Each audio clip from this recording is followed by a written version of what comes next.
Thomas Morel, je suis Exterior Design Manager chez Ford Europe et je dirige une équipe de designers qui dessinent le futur de la marque.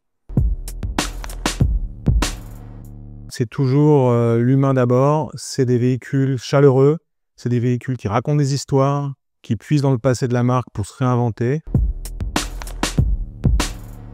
Quelque chose qui crée une émotion dès qu'on le voit, qui crée un coup de cœur. Ça peut être par sa forme, ça peut être parce qu'il inspire, c'est-à-dire peut-être un véhicule que je connais déjà, une histoire qui me connecte à la marque.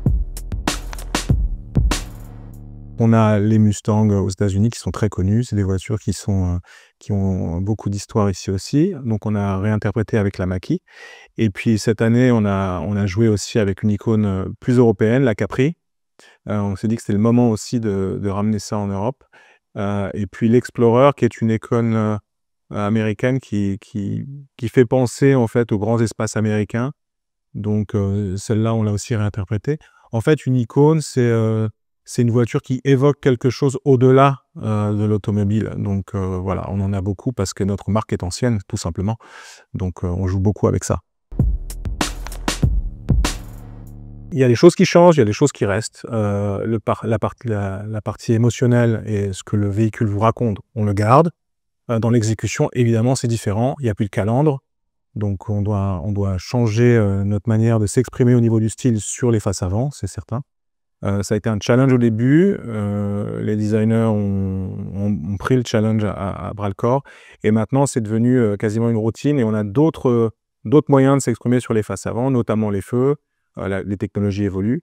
Et puis, après, il y a des contraintes techniques, mais on en fait une force. Effectivement, le coefficient de pénétration dans l'air, c'est devenu un argument essentiel. Mais on arrive toujours à trouver nos recettes à nous pour faire en sorte que les véhicules sortent toujours de l'ordinaire. Pour deux raisons, parce que d'abord, le projet lui-même, c'est un projet fou. C'est le Supervan, donc c'est une réinterprétation d'un Transit en version électrique, ce qui est déjà dingue, avec 1400 chevaux, donc une voiture de course finalement, complètement délirante. Ça, il n'y a que Ford qui fait ça. Donc ça s'inscrit aussi dans une génération de Supervan d'avant. Et puis surtout, c'est une petite voiture pour enfants. Et au final, c'est ça le design automobile, c'est de faire rêver les gosses, qu'ils soient jeunes, c'est des vrais gosses, ou les gosses adultes. Voilà, et donc on fait rêver les gens et après, ils se retrouvent dans nos produits.